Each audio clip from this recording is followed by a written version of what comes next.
राहुल गांधी के सिखों वाले बयान पर सियासी शोर थमने का नाम नहीं ले रहा। बीजेपी के बाद अब सिख संगठनों से जुड़े लोगों ने राहुल गांधी के खिलाफ मोर्चा खोला है। इसी बीच तेलंगाना के कांग्रेस विधायक ने रवनीत बिट्टू का सिर कलम करने की धमकी दे डाली है।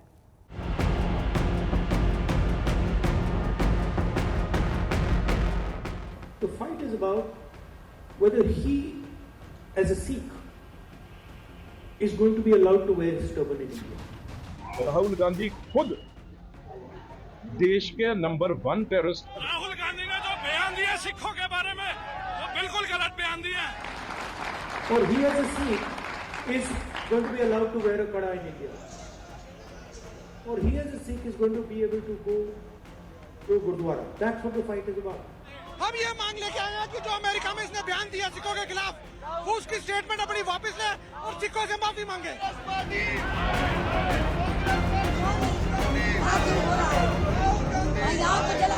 अमेरिका के वर्जीनिया में राहुल गांधी के द्वारा सिखों पर की गई टिप्पणी को लेकर प्रदर्शन और बयानबाजी का दौर थमने का नाम नहीं ले रहा। पहले राहुल के बयान पर केंद्रीय मंत्री रवनीत बिट्टू ने निशाना साधा तो कांग्रेस आग बबूला हो गई। इसके बाद फिर बीजेपी नेताओं की तरफ से राहुल गांधी पर विवादित बयान दिए गए। कांग्रेस की तरफ से चिट्ठी लिखकर राहुल गांधी की जान को खतरा बताया गया। The fight is about whether he, as a Sikh, is going to be allowed to wear his turban in India. Or he, as a Sikh, is going to be allowed to wear a kada in India. Or he, as a Sikh, is going to be able to go to Gurdwara. That's what the fight is about. And not just for him. For all religions. Fight is also about वो देश के सबसे बड़े wanted हैं। देश के number 1 terrorist अगर किसी को मेरे ख्याल से किस पे अनाम होना चाहिए पकड़ने के लिए, या देश का सबसे बड़ा दुश्मन जो जिसको लानना चाहिए एजेंसीज को, वो आज राहुल गांधी। सिखों को लेकर हो रही सियासत पर दोनों ही पार्टियों के बीच तलवारें खिंच गई हैं। जुबानी हमले जारी हैं। इस बीच एक बार फिर दिल्ली की सड़कों पर राहुल गांधी के खिलाफ प्रदर्शन देखने को मिला। हालांकि ये प्रदर्शन ना तो बीजेपी की तरफ से और ना कांग्रेस की तरफ से, बल्कि सिख संगठनों की तरफ से किया जा रहा था। कांग्रेस ऑफिस के ठीक बाहर इस वक्त सिख प्रदर्शनकारी पहुंच चुके हैं। तस्वीरों में आप देख सकते हैं कैसे यहाँ पर भारी संख्या में सिख प्रदर्शनकारी यहाँ पर पहुंचे हुए हैं और उनके हाथों में काफी प्लेकार्ड है जिसमें वो ये मांग कर रहे हैं कि राहुल गांधी को माफी मांगनी चाहिए। इससे पहले राहुल गांधी के बयान को लेकर बीजेपी भी हंगामा करती रही है और मांग करती रही है कि राहुल गांधी ने जो बयान अमेरिका में दिया उसको लेकर वो अब माफी मांगे। आप तस्वीरों में देख सकते हैं कैसे यहाँ पर काफी जो प्रदर्शनकारी है सिख समाज से वो यहाँ पर कांग्रेस दफ्तर के ठीक बाहर पहुंचे हुए हैं और मांग कर रहे हैं कि राहुल गांधी जो है वो अब यहाँ पर माफी मांगे। आप तस्वीरों में देख सकते हैं कैसे बैरिकेड जो है उनको तोड़ने की अब यहाँ पे कोशिश की जा रही है सिख समाज के लोगों के द्वारा। सिख प्रदर्शनकारी राहुल के बयान पर आपत्ति जताने और माफी की मांग को लेकर कांग्रेस ऑफिस का घेराव करने पहुंचे। इस दौरान पुलिस ने प्रदर्शनकारियों को बैरिकेडिंग करके रास्ते में ही रोक दिया, जिसके बाद सिख संगठनों से जुड़े लोग बैरिकेडिंग पर चढ़कर राहुल गांधी के खिलाफ नारेबाजी करने लगे। सिख धर्म को लेकर राहुल गांधी के द्वारा दिए गए बयान को लेकर अब सिख समाज से लोग जो है काफी नाराज हैं। इस वक्त आप तस्वीरों में देख सकते हैं कैसे सिख समाज के जो लोग हैं वो इस वक्त कांग्रेस दफ्तर के ठीक बाहर मौजूद हैं और लगातार मांग कर रहे हैं कि राहुल गांधी जो है वो अपने बयान से माफी मांगे। जो यहाँ पर प्रदर्शनकारी है उनसे बात करते हैं, उनसे समझते हैं कि उनकी क्या मांग है। हमारी मांग सिर्फ इतनी है, उस पार्टी से जिसने कत्लेआम किया हो, 84 कराई हो और सारे सिखों का कत्लेआम इन्होंने किया हो, आज उन्हीं का एक नेता, आज उनका एक बेटा जाके अमेरिका में जाके बोलता है कि सिख कड़ा नहीं पहन सकता। तो मैं उन्हें दिखाना चाहता हूँ कि कड़ा हमारे हाथ में है, कृपान हमारे पास है। राहुल गांधी को आज से कौम से माफी मांगनी पड़ेगी। इन्होंने उनको डिफेंड करा, क्या वो सर पर पगड़ी बांधते हैं? क्या वो सिखों की इज्जत करते हैं? कांग्रेस पार्टी को 7 MP जिता के दिए पंजाब ने। पंजाब के में आप पगड़ी बांधते हो जब आप रैली करने जाते हो, आपको पगड़ी बांधने का अधिकार दे दिया। हमारे लिए आप ऐसे कमेंट्स कर रहे हो। तो माफी मांगनी पड़ेगी। हिंदुस्तान हमारा सिखों का है, हमें जहाँ ना पगड़ी का खतरा है ना कड़े का खतरा है। हमारे गुरुद्वारा सब स्वतंत्र है, हम लोग, हमें कोई दिक्कत नहीं है। राहुल गांधी के अमेरिका में दिए बयानों पर ऐसा सियासी तूफान आया कि थमने का नाम नहीं ले रहा। यही वजह है कि बीजेपी और उसके सहयोगी नेताओं के बाद अब सिख संगठनों से जुड़े लोग भी आपत्ति जता रहे हैं। इसे भी हो सकता है ज्यादा गुमान आ रहा है कि मैं कांग्रेस का अध्यक्ष हूँ, ये है और वो है। ये आगे ज्यादा दिन नहीं चलने वाला, ये रहे दिमाग में। आगे 84 कांड जो करना चाहते हैं कि सिख मेजोरिटी को पहले इन्होंने खत्म करना चाहा, 3 दिन तक नंगा नाच था, 3 दिन तक। अब ये चाहते हैं हमारी हुकूमत आए तो इसको पूरे को साफ कराया जाए, चाहे हमें पूरा हफ्ता लग जाए, लेकिन हम ऐसा नहीं होने देंगे। मैं चेतावनी देना पूरी कांग्रेस पार्टी नूं, ਇਹ ਜਿਹੜਾ ਤੁਸੀਂ ਆਪਣਾ ਹੁਣ ਲੀਡਰ ਬਣਾਇਆ ਹੈ, ਇਹ ਰਾਹੁਲ ਗਾਂਧੀ ਨੂੰ ਜਿਹਨੂੰ ਤੁਸੀਂ ਕਾਂਗਰਸ ਦਾ ਪ੍ਰਧਾਨ ਬਣਾਇਆ ਹੈ, ਇਹਨੂੰ ਕੋਈ ਸੂਝ ਦਿਓ, ਇਹਨੂੰ ਸਮਝਾਓ ਵੀ ਕੀ ਬਿਆਨ ਦੇਣਾ ਕੀ ਨਹੀਂ ਦੇਣਾ। ਇਹਦੇ ਵੱਡੀ ਪਾਰਟੀ ਦਾ ਤੂੰ ਪ੍ਰਧਾਨ ਬਣ ਗਿਆ, ਪਰ ਤੈਨੂੰ 2 ਪੈਸੇ ਦੀ ਤੈਨੂੰ ਤੇਰੇ ਦਿਮਾਗ ਨਹੀਂ ਦਿੱਤਾ ਤੈਨੂੰ ਰੱਬ ਨੇ। ਤੂੰ ਇੱਕ ਗੈਰ ਮੁਲਕ 'ਚ ਜਾ ਕੇ ਤੂੰ ਉੱਥੇ ਦੀ ਪੋਲਿਟਿਕਸ ਕਰ, ਤੂੰ ਇੰਡੀਆ ਦੀ ਪ੍ਰੋਗਰੈਸ ਦੀ ਗੱਲ ਕਰ, ਕੋਈ ਹੋਰ ਗੱਲ ਕਰ, ਉਹ ਤੈਨੂੰ ਹਰ ਜਗ੍ਹਾ ਸਿੱਖੀ ਆ ਜਾਂਦੇ ਨੇ। सिखों के ऊपर तो इतना ब्लेम लगा रहा है कि सिख पकड़ी नहीं पाते, ये सिखों की पकड़ी नहीं है। इससे पूछो कमेंट, तू माफी मांग हमसे। इस बीच केंद्रीय मंत्री और बीजेपी सांसद रवनीत सिंह बिट्टू ने एक बार फिर कांग्रेस पर निशाना साधा है। बिट्टू ने तेलंगाना के कांग्रेस विधायक वेदमा भोजू का वीडियो शेयर करते हुए लिखा, 1984 से 2024 तक कांग्रेस नहीं बदली।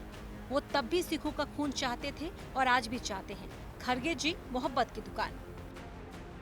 बिट्टू ने कांग्रेस विधायक का जो वीडियो शेयर किया, उसमें कांग्रेस विधायक ने कहा कि जो भी रवनीत बिट्टू का सिर लाएगा उसे 1 एकड़ जमीन दी जाएगी। మేము కూడా ప్రకటిస్తున్నాం, ఏజే కానపూర్ శాసనసభ్యులు నేను కూడా ప్రకటిస్తున్నాను, అతని తల్లిని ఎవరైతే తీసుకొస్తారో మా నాన్న సంపాదించిన భూమి 1 ఎకరం 38 గుంటలు నేను కూడా రాసిస్తాను। रवनीत बिट्टू ने ये दावा सोशल मीडिया साइट एक्स के यूजर सिन्हा के पोस्ट को शेयर करते हुए किया। आपको बता दें कि बीजेपी और उसके नेताओं के द्वारा दिए गए ऐसे ही बयानों पर कांग्रेस अध्यक्ष मल्लिकार्जुन खड़गे द्वारा आपत्ति जताई गई थी और अब खुद कांग्रेस के विधायक उसी भाषा का इस्तेमाल कर रहे हैं जिस पर कांग्रेस चुप है। दिल्ली से पीयूष मिश्रा के साथ आज तक ब्यूरो। लोकसभा और विधानसभा चुनावों के बाद एक बार फिर से पंजाब में चुनावी शंखनाद होने वाला है। हालांकि इस बार चुनावी भिड़ंत पार्टियों के बीच नहीं होगी बल्कि सरपंचों के बीच होगी, क्योंकि पंचायत चुनावों को लेकर पंजाब सरकार की तरफ से नोटिफिकेशन जारी कर दिया गया है।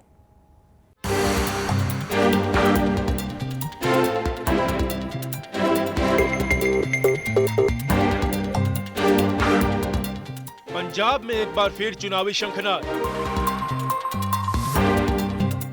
चुनाव के लिए नोटिफिकेशन जारी, जल्द लगने वाली चुनाव आचार संहिता। लोकसभा और विधानसभा चुनाव के बाद एक बार फिर पंजाब चुनाव की दहलीज पर है। पंजाब सरकार की तरफ से राज्य में पंचायत चुनाव करवाने को लेकर नोटिफिकेशन जारी कर दिया गया है, जिसके बाद ये माना जा रहा है कि पंजाब में 20 अक्टूबर से पहले पंचायत चुनाव हो सकते हैं।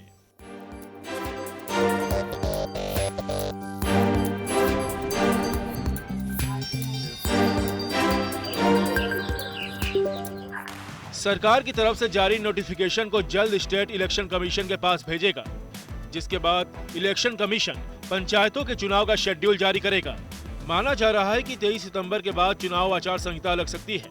हालांकि नगर निगम और नगर काउंसिल के इसके बाद चुनाव होंगे।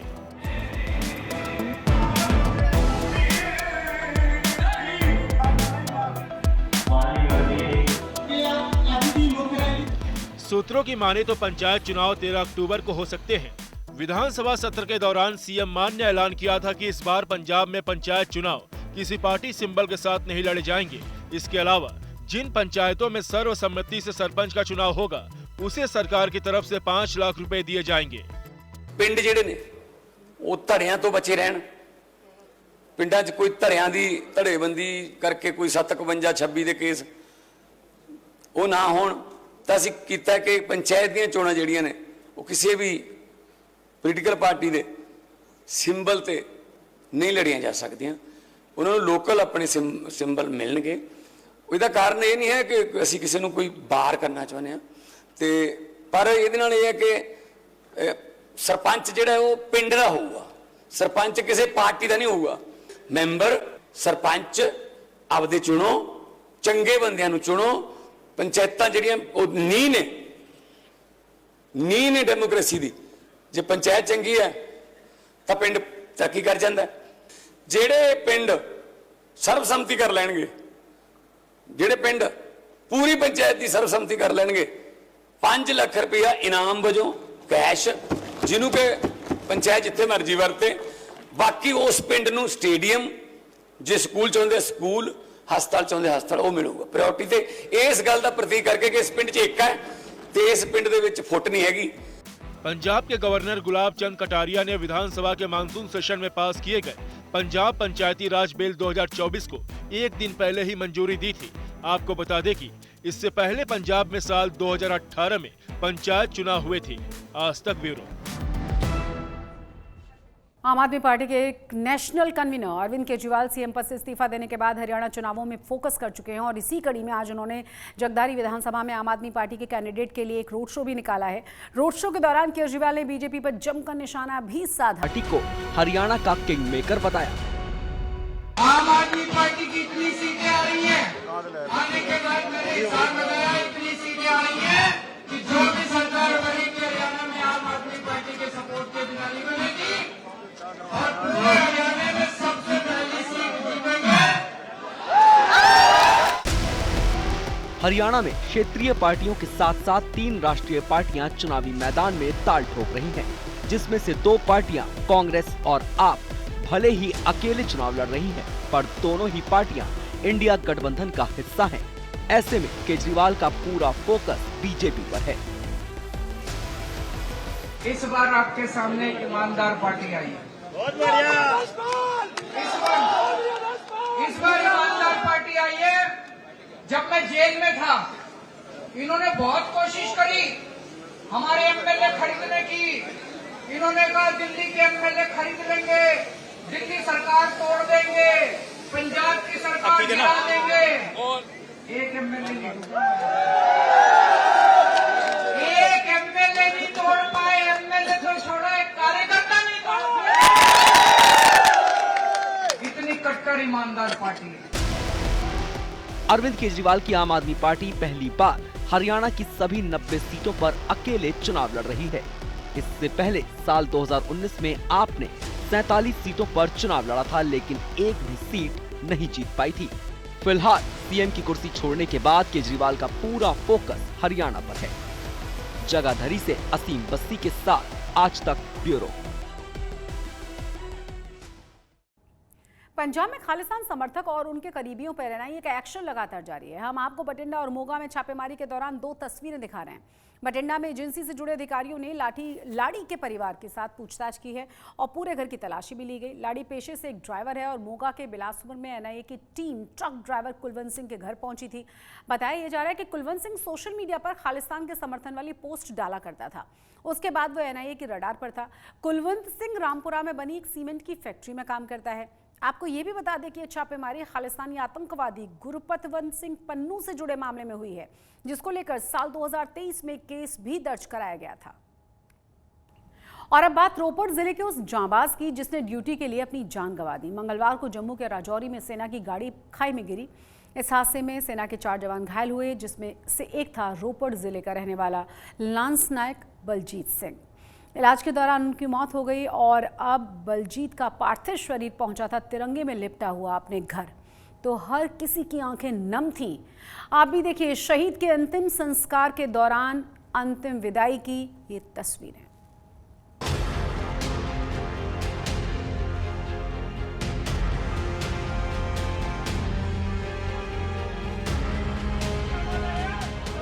राजौरी में शहीद हुए पंजाब के सपूत लांस नायक बलजीत सिंह का पार्थिव शरीर आज जब रोपड़ जिले के झज गांव पहुंचा तो गांव में शोक की लहर दौड़ गई। हर किसी की आंखें नम हो गई। परिवार वालों का रो रो कर बुरा हाल था, क्योंकि किसी को पता नहीं था कि जिस बेटे की शादी बड़े धूमधाम से 9 महीने पहले की थी, वो इस तरह से दुनिया से रुखसत हो जाएगा। शहीद की अंतिम यात्रा के दौरान सैकड़ों की संख्या में लोग अंतिम विदाई देने के लिए शामिल हुए। लोग नम आंखों से शहीद बलजीत सिंह अमर रहे के नारे लगा रहे थे। बहुत वधिया सुभाਅ ਸੀਗਾ ਜੀ, बहुत दुखदाई ਜਿਹੜੀ खबर है ਸਾਡੇ ਪਿੰਡ ਲਈ बहुत ਮਾੜਾ ਹੋਇਆ। बहुत गरीब परिवार ਤੋਂ ਉੱਠ ਕੇ ਮੁੰਡਾ ਇਹ ਆਪਣੇ ਲੈਵਲ ਤੇ ਵਧੀਆ ਬਣਿਆ ਸੀ। ਬਹੁਤ ਮੁੰਡੇ ਦਾ ਸੁਭਾਅ ਅੱਛਾ ਸੀ, ਸਾਰਿਆਂ ਨਾਲ ਮਿਲਵਰਤਨ ਸੀ।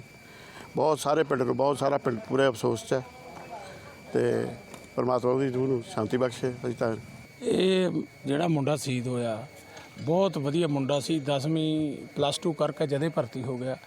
ਗਰੀਬ ਪਰਿਵਾਰ, ਬਹੁਤ ਗਰੀਬ ਪਰਿਵਾਰ ਬੰਦਾ ਸੀ, ਪਰ ਮਹਾਰਾਜ ਨੇ ਇੰਨੀ ਕਰੋਪੀ ਕਰਤੀ। ਪਰ ਸਾਨੂੰ ਮਾਣ ਵੀ ਹੈ ਕਿ ਸਾਡਾ ਸ਼ਹੀਦ ਹੋਇਆ। ਬਹੁਤ ਗਰੀਬ ਤਾਂ ਹਜੇ 8 ਮਹੀਨੇ ਹੋ ਗਏ ਪਿਤਾ ਮਰਿਆ ਤੇ ਹੁਣੇ ਇਹਨੇ ਕੋਠੀ ਪਾਈ ਹੈ ਤੇ 1.5 ਸਾਲ ਸਿਰਫ ਵਿਆਹ ਨੂੰ ਹੋਇਆ। ਬਹੁਤ ਅਫਸੋਸ ਦੀ ਗੱਲ ਹੈ, ਪਰ ਸਾਡੇ ਪਿੰਡ ਨੂੰ ਮਾਣ ਵੀ ਹੈ। बलजीत सिंह अपने 4 अन्य साथियों के साथ एक स्पेशल सर्च ऑपरेशन के दौरान गश्त पर निकले थे, जहां उनकी गाड़ी सड़क से फिसलकर खाई में गिर गई। इसके बाद इस हादसे में घायल सभी जवानों को इलाज के लिए अस्पताल में भर्ती कराया गया, जहां इलाज के दौरान बलजीत सिंह की मौत हो गई। ਸਾਰੇ ਇਲਾਕੇ ਵਾਸਤੇ, ਪਰਿਵਾਰ ਵਾਸਤੇ ਬੜੀ ਦੁਖਦਾਈ ਘਟਨਾ ਕਿ ਸਿਰਫ 29 ਸਾਲ ਦਾ ਸਾਡਾ ਨੌਜਵਾਨ ਭਾਰਤੀ ਫੌਜ ਦੇ ਵਿੱਚ ਸੇਵਾਵਾਂ ਨਿਭਾਉਂਦਾ ਹੋਇਆ ਅੱਜ ਦੇਸ਼ ਦੇ ਲਈ ਸ਼ਹੀਦ ਹੋ ਗਿਆ। ਸੋ ਪਹਿਲਾਂ ਵੀ ਸਾਡੇ ਇਲਾਕੇ ਦੇ ਕਈ ਜਿਹੜੇ ਨੌਜਵਾਨ ਹੈ ਉਹ ਸ਼ਹੀਦ ਹੋਏ ਨੇ। ਸੋ ਵਾਹਿਗੁਰੂ ਪ੍ਰਮਾਤਮਾ ਦੇ ਅੱਗੇ ਤਾਂ ਹੀ ਅਰਦਾਸ ਕਰਦੇ ਹਾਂ ਵੀ ਇਹ ਜਿਹੜਾ ਬਾਰਡਰਾਂ ਦੇ ਉੱਪਰ ਕੋਈ ਇੱਦਾਂ ਦਾ ਮਾਹੌਲ ਬਣੇ ਕਿ ਹੋਰ ਮਾਵਾਂ ਦੇ ਪੁੱਤ ਆਪਣੀ ਜਾਨ ਨਾ ਗਵਾਉਣ। घर की गरीबी दूर करने के लिए फौज में शामिल हुए बलजीत सिंह ने साल 2014 में भारतीय सेना की 2 पैरा SF बटालियन में भर्ती हुए थे और कुछ समय पहले ही उनकी पोस्टिंग जम्मू कश्मीर के राजौरी जिले में हुई थी। रोपड़ से विजय कपूर के साथ आज तक ब्यूरो। बठिंडा में CID विंग में तैनात एक DSP के घर लाखों रुपए की चोरी का मामला सामने आया है। खास बात यह है कि इस वारदात को 2 महिलाओं के द्वारा अंजाम दिया गया। शुरुआती जांच में पता ये चला है कि दोनों ही महिलाएं घरेलू नौकरानी बनकर साफ सफाई करने के लिए पहुंची थी और इस दौरान उन्होंने घर में मौजूद जेवरों और कैश पर अपना हाथ साफ कर दिया। बताया ये भी जा रहा है कि इन महिलाओं ने करीब 20 लाख रुपए का चूना लगाया है। आरोपी महिलाओं की CCTV फुटेज भी सामने आ चुकी है। फिलहाल पुलिस ने केस दर्ज कर लिया है और आरोपी महिलाओं की तलाश शुरू कर दी गई है। 2 ਲੇਡੀਜ਼ ਜਿਹੜੀਆਂ ਹੈਗੀਆਂ ਨੇ ਘਰ ਦੇ ਵਿੱਚ ਐਂਟਰ ਹੋ ਕੇ ਘਰ ਦੇ ਵਿੱਚ ਉਹਨਾਂ ਨੇ ਗਹਿਣੇ ਤੇ ਨਕਦੀ ਜਿਹੜੀ ਹੈਗੀ ਹੈ ਚੋਰੀ ਕਰਕੇ ਫਰਾਰ ਹੋ ਗਈਆਂ ਨੇ। ਇਸ ਸੰਬੰਧ ਦੇ ਵਿੱਚ ਅਸੀਂ ਥਾਣਾ ਸਿਵਲ ਲਾਈਨ ਦੇ ਵਿੱਚ ਮੁਕੱਦਮਾ ਨੰਬਰ 140 ਦਰਜ ਰਜਿਸਟਰ ਕਰ ਲਿਆ। ਫਰਦਰ ਜਿਹੜੀ ਹੈਗੀ ਇਹਦੀ ਤਫਤੀਸ਼ ਕੀਤੀ ਜਾ ਰਹੀ ਹੈ ਤੇ ਇਹ ਵੀ ਇਨਵੈਸਟੀਗੇਸ਼ਨ ਕਰ ਰਹੇ ਵੀ ਇਹਨਾਂ ਦੇ ਨਾਲ ਹੋਰ ਕਿਹੜੇ ਸ਼ਾਮਲ ਸੀਗੇ ਬੰਦੇ कि जिन्होंने इस चोरी की वारदात के विच इन्हां दा साथ दिता। आज तक पंजाब में आज के लिए बस इतना ही, लेकिन देश और दुनिया की तमाम बड़ी और अहम खबरों के लिए आप देखते रहिए आज तक।